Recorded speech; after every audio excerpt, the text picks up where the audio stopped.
नमस्कार साथियों, स्वागत है आप सभी का हमारे YouTube चैनल ITI चेतक में। तो दोस्तों, आज की क्लास है इलेक्ट्रीशियन फर्स्ट ईयर, चैप्टर है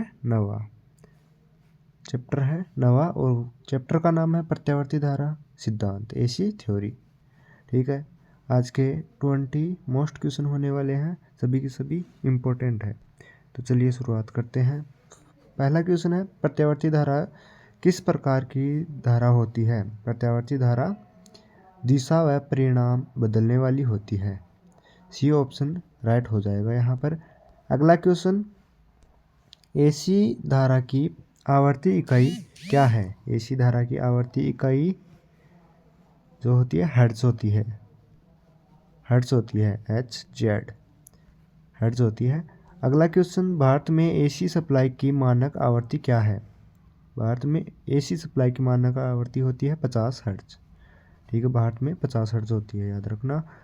नेक्स्ट क्वेश्चन, प्रत्यावर्ती धारा का RMS मान किसके बराबर होता है? RMS मान जो 0.707 गुणा अधिकतम मान के बराबर होता है, याद रखिएगा। अगला क्वेश्चन, AC वोल्टेज को मापने के लिए कौन सा यंत्र उपयोग किया जाता है? AC वोल्टेज को मापने के लिए AC वोल्टमीटर का उपयोग किया जाएगा। Option C correct answer. Next question, AC परिपथ में प्रतिरोध का प्रभाव क्या होता है? इसके अंदर होगा धारा व वोल्टेज एक ही फेज में होते हैं। धारा व वोल्टेज एक ही फेज में होते हैं। अगला क्वेश्चन है, शुद्ध प्रेरक परिपथ में धारा और वोल्टेज का संबंध क्या होता है? संबंध होता है धारा वोल्टेज से 90 डिग्री पीछे होती है। 90 डिग्री पीछे होती है, याद रखना। अगला क्वेश्चन, शुद्ध संधारित्र परिपथ में धारा और वोल्टेज का संबंध क्या होता है? इसके अंदर होता है, इसके अंदर आगे होती है दोस्तों, याद रखना। धारा वोल्टेज से 90 डिग्री आगे होती है। अगला क्वेश्चन, AC परिपथ में प्रेरक रिएक्टेशन का सूत्र क्या है?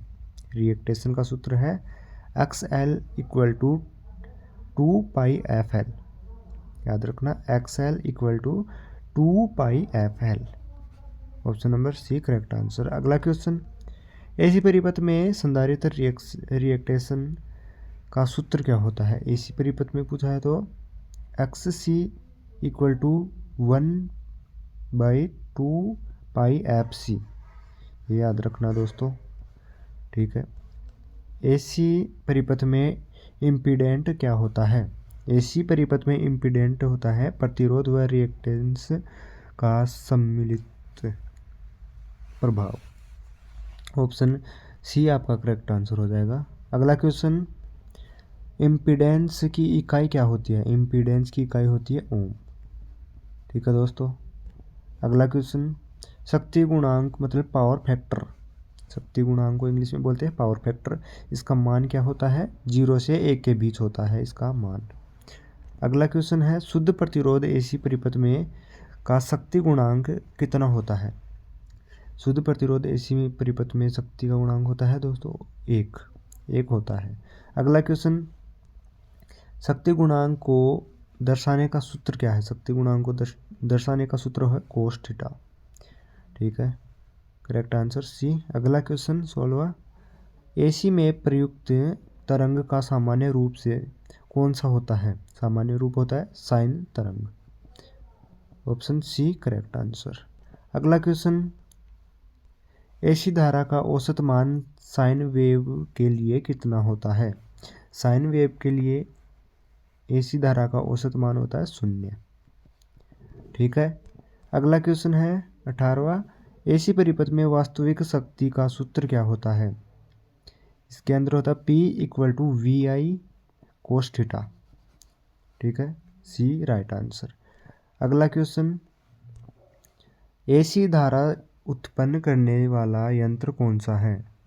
AC धारा उत्पन्न करने वाला AC जनरेटर। अगला क्वेश्चन, लास्ट क्वेश्चन, AC परिपथ में प्रेरक तत्व का प्रतीक क्या है? AC परिपथ में प्रेरक तत्व का प्रतीक होता है L। Option C right answer हो जाएगा दोस्तों। ये थे आपके 20 मोस्ट क्वेश्चन। सबसे इस चैप्टर के सबसे मोस्ट क्वेश्चन यही थे, और ये चैप्टर है 9वां। तो दोस्तों क्वेश्चन अच्छे लगे हो तो वीडियो को लाइक कर देना और चैनल को सब्सक्राइब कर लेना। धन्यवाद, मिलते हैं अगली क्लास में। जय हिंद।